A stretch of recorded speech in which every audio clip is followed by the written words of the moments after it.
Dia, amados irmãos, que a graça e a paz do Senhor Jesus estejam com todos vocês.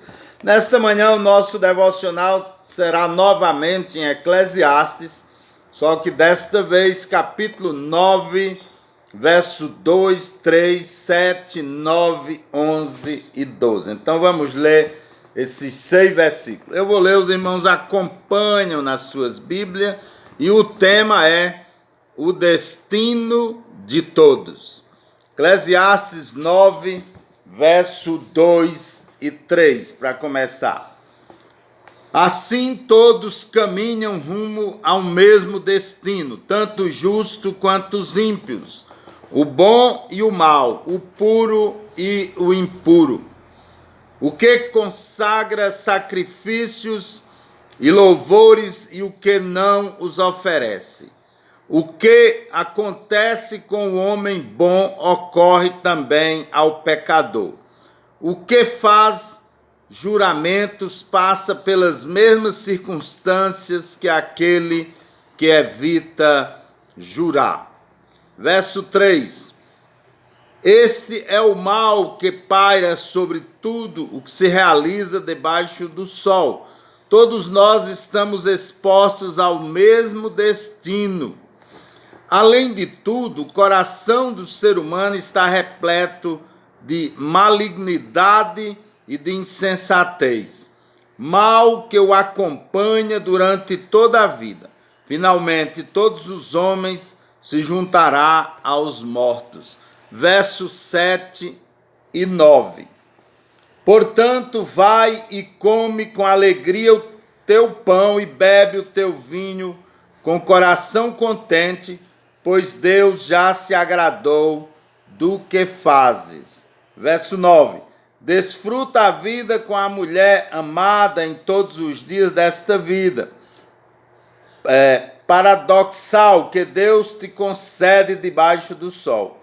Uma vida ilusória e sem sentido, pois essa é a tua recompensa na vida pelo teu árduo trabalho debaixo do sol. Agora, verso 11 e 12. Observei ainda e notei que debaixo do sol os velozes nem sempre vencem a corrida.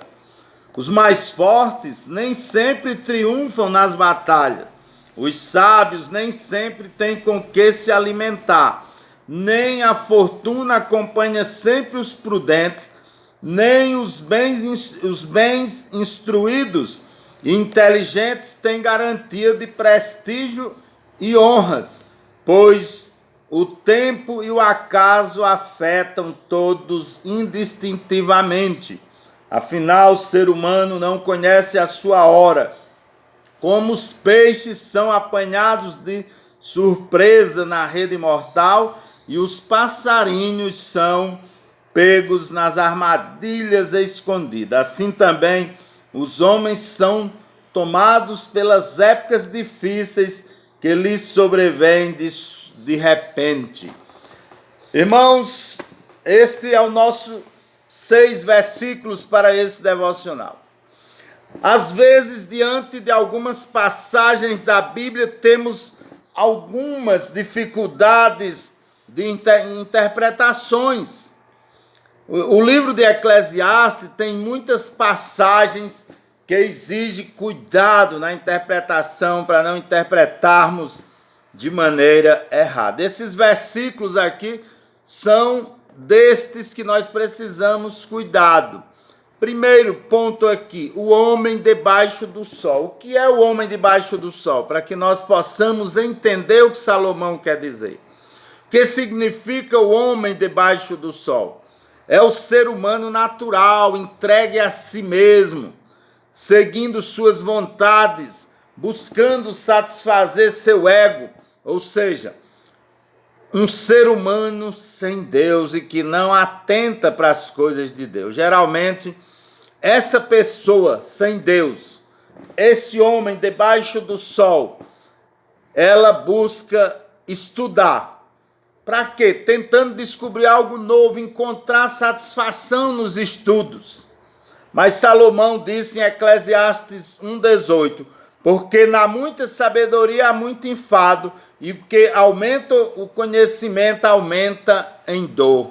Ou seja, Salomão diz, isso também é só enfado. Salomão estudou muito, era muito sábio. Este homem sem Deus procura divertir-se. Mas também Salomão diz em Eclesiastes 2, a partir do verso 1, disse eu no meu coração, ora, vem, eu te provarei com alegria, portanto goza o prazer. Mas eis que também isto era vaidade. Entenda aí o que Salomão está dizendo? Que ele foi um homem que buscou divertir-se, mas no final se encontrou vazio, coisas vãs. Esse homem sem Deus procura dar razão à sua vida no trabalho, trabalhar para prosperar. Salomão trabalhou muito, se você ler o capítulo 2 vai ver que ele construiu muito, ele empreendeu muito. Mas em Eclesiastes 2:11 ele diz, e olhei eu para todas as obras que fizeram as minhas mãos, como também para o trabalho que eu trabalhando tinha feito, e eis que tudo era vaidade e aflição de espírito, que proveito nenhum havia debaixo do sol. Nem Salomão, irmãos, e nem nós aqui estamos dizendo que estudar, divertir-se e trabalhar para prosperar é errado. Não. Nós devemos estudar, devemos tirar tempo para o divertimento, o lazer, e devemos trabalhar com o intuito de prosperar.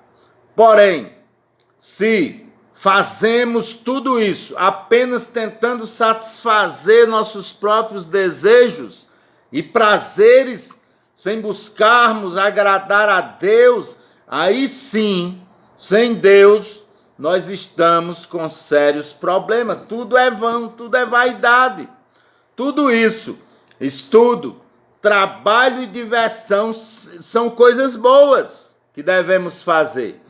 Mas devemos estar atentos, fazê-las, mas atentos à palavra de Deus, ao Senhor nosso Deus. Provérbios 4:20 diz, filho meu, atenta para as minhas palavras, as minhas razões, inclina o teu ouvido. Ou seja, devemos atentar para a palavra de Deus, devemos atentar, inclinar o nosso ouvido para ouvir os conselhos do Senhor, a sabedoria do Senhor. Segundo ponto aqui, temer a Deus e guardar os seus mandamentos. Podemos perceber a mudança em Salomão, quando ele percebeu que longe de Deus não há vida verdadeira, não há alegria verdadeira e não há diversão sadia. Salomão mudou. Em Eclesiastes 9:12 ele diz, que também o homem não sabe o seu tempo, assim como os peixes que se pescam com a rede maligna, e como os passarinhos que se prendem com o laço, assim enlaçam também os filhos dos homens no mau tempo, quando cai de repente sobre eles. No 13, também vi esta sabedoria debaixo do sol, que para mim foi grande. No decorrer do livro de Eclesiastes, percebemos um Salomão orgulhoso, prepotente, porém frustrado, amargurado, pois não estava priorizando Deus em sua vida, ocupado em trabalhar para acumular riquezas e diversão vazia. Ao final do livro ele mostra a verdadeira sabedoria, quando ele diz, lembra-te do teu Criador nos dias da tua mocidade, antes que venham os maus dias, nos quais dirá, não tenho neles contentamento. Ou seja, Salomão, quando ao longo da sua vida percebe que se afastando de Deus, que buscando trabalhar apenas para se divertir e ter prazer egoísta, sem atentar para as coisas de Deus, sem buscar a Deus, ele viu que tudo aquilo era vão, era vazio. E aí ele muda. O versículo fala no destino comum para todos os homens. O que Salomão parece pretender dizer com este versículo é, olha, eu pensei que viver sem Deus e com Deus era a mesma coisa, não valia a pena. mas depois de tentar os dois modos de vida, cheguei à seguinte conclusão: sem Deus na vida não há vida verdadeira. João 5:24 diz: na verdade vos digo que ouve a minha palavra e crê que naquele que me enviou tem a vida eterna, não entrará em condenação, mas passou da morte para a vida. Em verdade vos digo que vem a hora, e agora já é, em que os mortos ouvirão a voz do Filho de Deus, e os que a ouvirem viverão. Então é diferente viver sem Deus e viver com Deus. O destino do ser humano não é igual. Aquele que atenta para as coisas de Deus, aquele que dá valor à palavra de Deus, aquele que se volta para a palavra de Deus e para Deus, tem um destino completamente diferente. O Senhor Jesus disse em João 3,36, aquele que crê no Filho tem a vida eterna, mas aquele que não crê no Filho não verá a vida, mas a ira de Deus sobre ele permanecerá. Nós que cremos na palavra de Deus sabemos que há dois caminhos distintos ao final desta vida: o céu de alegria, a vida eterna com Cristo, ou o inferno, a perdição eterna, sofrimento longe de Deus. Então o destino de todos, este destino não é igual. Sendo assim, o destino não é o mesmo. Prepare-se, trabalhe. Você precisa estudar, você precisa trabalhar e até com o intuito de prosperar. Você precisa tempo para se divertir, você precisa tempo para o lazer. Mas se você não está incluindo Deus na sua vida, tudo que você fizer aqui é como um homem debaixo do sol, vai ser vazio, vai ser empreender em vão, como Salomão descobriu isso. Sem Deus não há vida verdadeira, sem Deus não há diversão sadia. Então inclua Deus. Você viu que o destino não são iguais. Com Cristo, você precisa do Senhor Jesus Cristo. Todos nós precisamos do Senhor Jesus na nossa vida, para que nossa vida não seja vazia e correr atrás do vento. Para que trabalhar tanto? Só para acumular riquezas, para diversão, para o próprio prazer, se daqui nós não levamos nada. Com Deus, como quando Salomão descobriu isso, ele mudou. Ele viu que o mais importante era a comunhão com Deus e tudo o mais era secundário. O trabalho, a diversão, isso era secundário. A prosperidade, porque nós devemos priorizar Deus. Foi isso que Salomão descobriu. Você tem, meu amigo, meu irmão, priorizado Deus na sua vida? Senão você está perdendo tempo. Vamos orar? Santo e eterno Deus, Pai amado, Pai santo, aplica esta mensagem aos nossos corações. Que nós possamos, ó Pai, ter certeza. E se há alguém que ainda não tem, que esta certeza alcance o seu coração.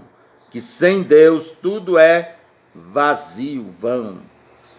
Pai amado, nos ajuda a entender que o Senhor e a Tua palavra devem ser priorizados, que o Senhor deve ter a prioridade em nossa vida e que a partir daí, quando nós colocamos o Senhor em primeiro lugar, todas as demais coisas nos serão acrescentadas, como é a promessa do Senhor Jesus.